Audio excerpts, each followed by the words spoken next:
Want to get a little closer, JD? I mean, oh my gosh, jeez.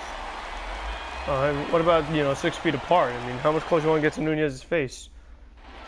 I mean, did you really want to put out that Bailey to improve for your terrible fielding percentage after having 3 errors in a single game? Hey everyone, hope you all are doing well. Welcome to another New York Mets franchise mode, episode number 58.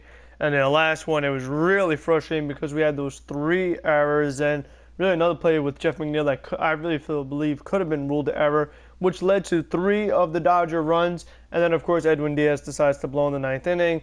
I stranded, the bases loaded, hit into double plays, all that great stuff. So I definitely want to put that game behind me and hope for a bit of a bounce back. And Julio Urias, he'll be going up against Rick Porcello. So we'll see what happens in this one. I said that I was going to give Jeff McNeil a day off, and, I have to. You look at that stamina. He's not looking good right now.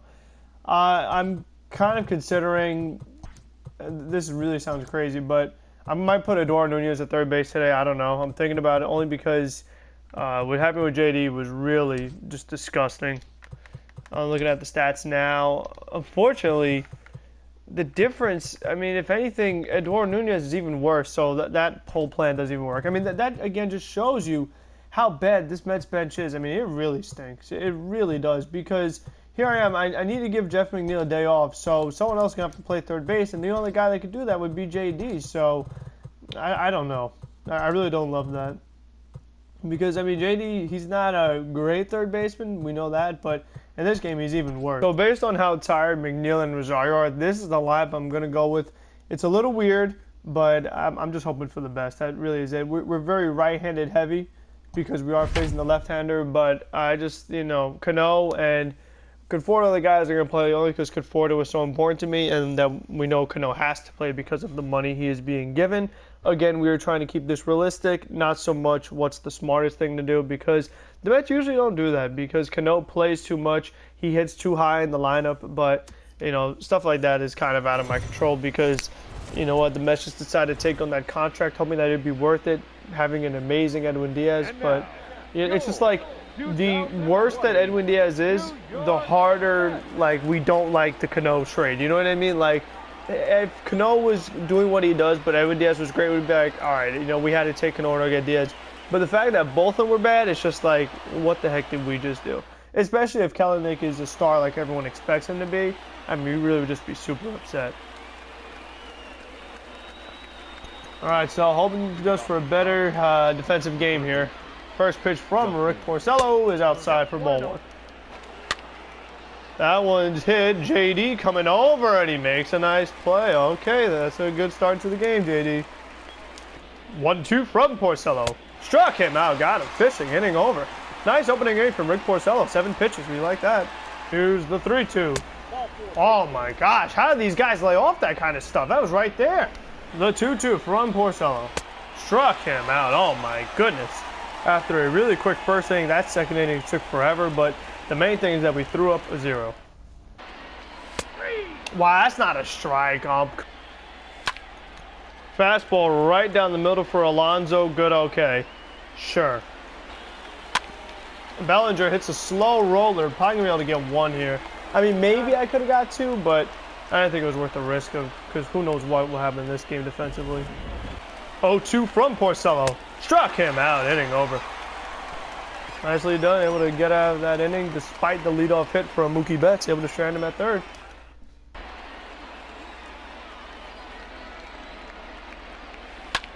And Gavin Lux drives one out to deep right center field, and it's gone because he laid off a million curveballs. So Ramos keeps calling for a curveball, and I'm stupid enough to throw another one, and they take the lead because I can't do anything offensively. There's a ground ball for Nunez. Cano.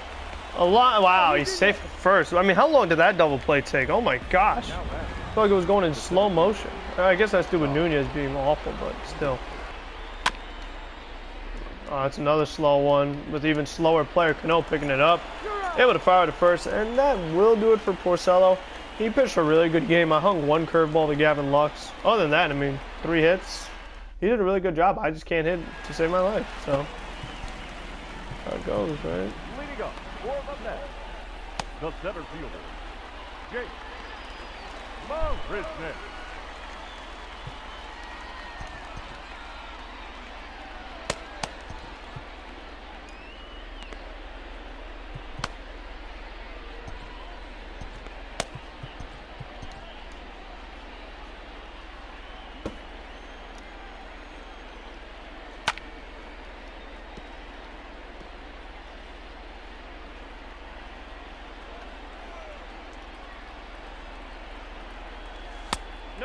ball one.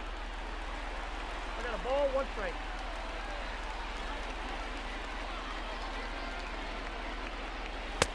Nope, that's off the plate. Ball two.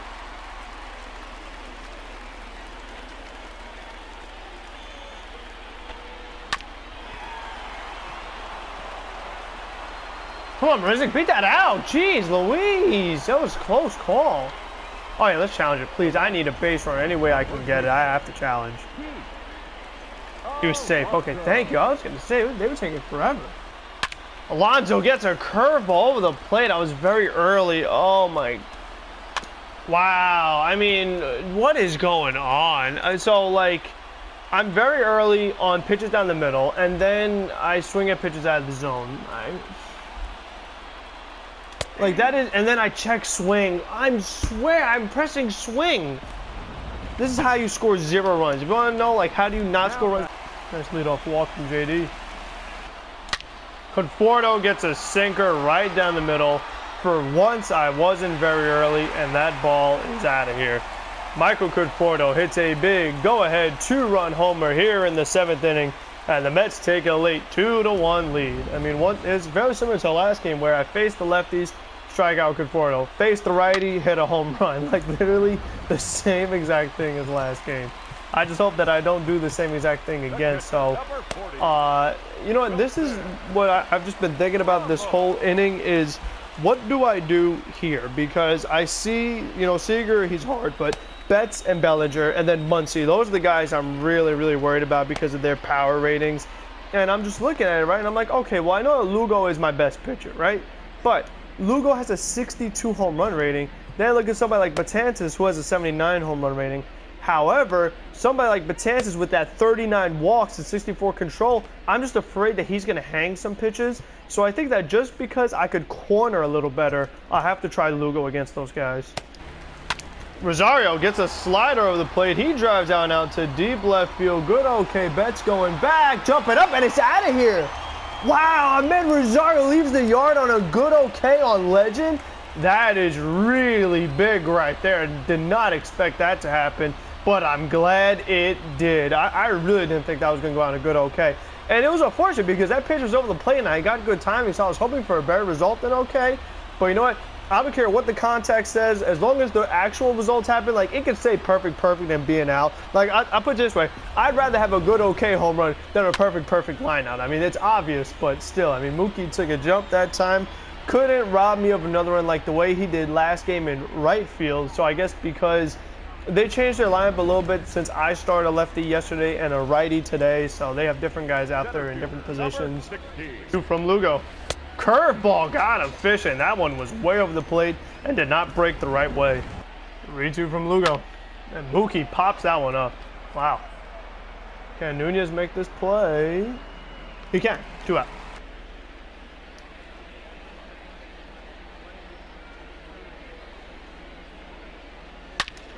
I tried to put that fastball in a corner, but of course it hangs over the middle, and another home run for Bellinger. Oh my God. Not where I wanted that pitch, obviously. And Muncy hits that one against the shift. Is JD going to make a great play for me to save the game? Wow. How about that? JD with the backhand firing across the diamond to get Muncy out. Still have an inning to go. Only a 1-run lead for Diaz. That is not ideal. JD gets a slider right down the middle, drives out to left field, perfect, and it's out of here. JD Davis with a big 3-2, 2 out, 8th inning home run to extend the New York Mets lead 5-2. The insurance runs are so crucial against this Dodger team that has a crazy amount of power, especially when Edwin Diaz is the guy up next in the bullpen. Because I served up that home run yesterday. That was the difference maker between the game going on and me straight out losing, which is what happened. So anytime I can get the insurance runs, I absolutely have got to take them. That was a pretty tough at bat because it was 3-2. He threw me a lot of really non-competitive pitches. Then he was hitting me on that inside corner, so I didn't really know what to expect. And I kind of was looking walk just in case, but that one was right down the middle, and I was ready for it. Does that make up for what JD did yesterday? Absolutely not. And Jock Peterson drives it out to deep right field. That is my point exactly. That is why that home run for JD was so crucial, because I knew with Edwin Diaz facing Jock Peterson, Good chance it was leaving the yard, and it did. Oh, come on, Nunez. Wow, look at Nooney. What the heck is going on here? First, I'm not going to say anything. The game still isn't over. Now back.